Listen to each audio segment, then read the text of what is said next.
Look, no situation or circumstance can hold you if God is molding you. If God is growing you, you can't stay in that same situation, that same space, that same job, that same church, that same environment, whatever it may be. You can't stay there. That's the good thing about allowing God to mold you. That's the good thing about allowing Him to shape you.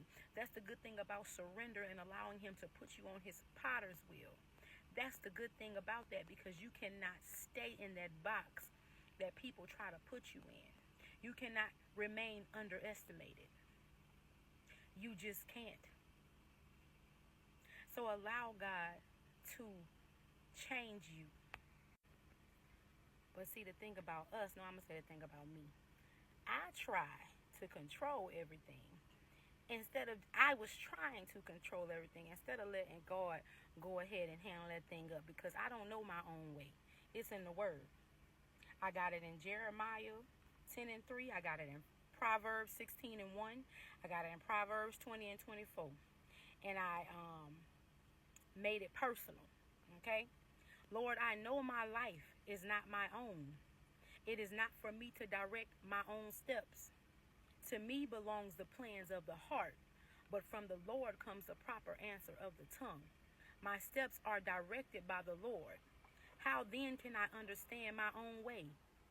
How can I understand it's in the Word. How can I understand my own way when my steps are ordered by the Lord? I'm lost out here. I'm lost out here. I was lost out here because I was trying to do this without Him. I was lost out here, confused, just in a bad space for a long time, because I didn't want to let go of the control.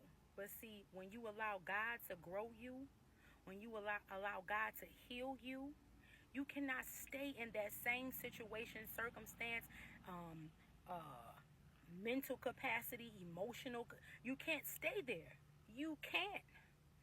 And whoever is around you that's not conducive to your well-being, to your healing, to your growth, they gonna have to go too. They're gonna have to go too, and God gonna get them out of there any kind of way He can. Do you hear me? Any kind of way He can, and He don't care who it hurt. He got to get them out of there, because you rolling for Him. You played big dog for the devil, so now you gonna play big dog for God. And whoever trying to hold you and pull you back from that, they gonna have to go. Whatever is trying to hold you and pull you back from that, that's gonna have to go too. So let me give y'all these scriptures again.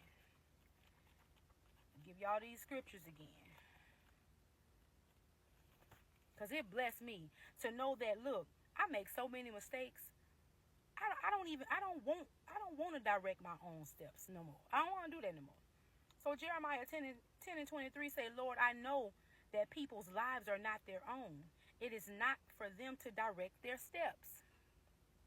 Proverbs 16:1, to humans belong the plans of the heart, but from the Lord comes the proper answer of the tongue.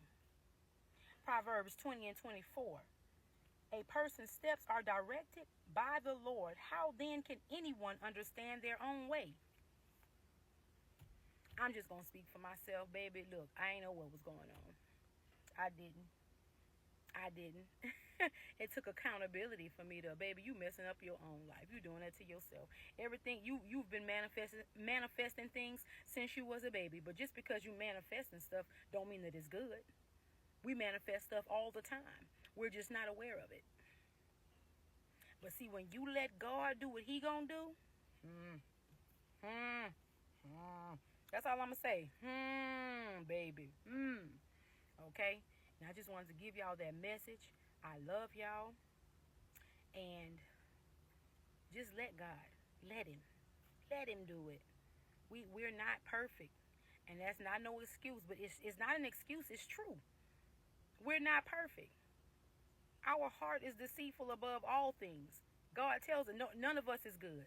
Nobody but God is good. So we're not perfect. You understand what I'm saying? But what is the motive? What is the intention in your heart when it concerns God and His business? what that is, what that look like for you, what that look like for you. I ain't care. I ain't care at one point. I care, but I didn't care. But either you care or you don't, and I just didn't. You know what I'm saying? But thanks to the Lord, thanks to Him, I start sounding real repetitive, but I don't care how nobody feel about it. If it wasn't for the Lord who was on my side, where would I be? In jail, dead, in a mental hospital, a vegetable. Those are the places I would be. Those are the places that I would be if it wasn't for the Lord on my side.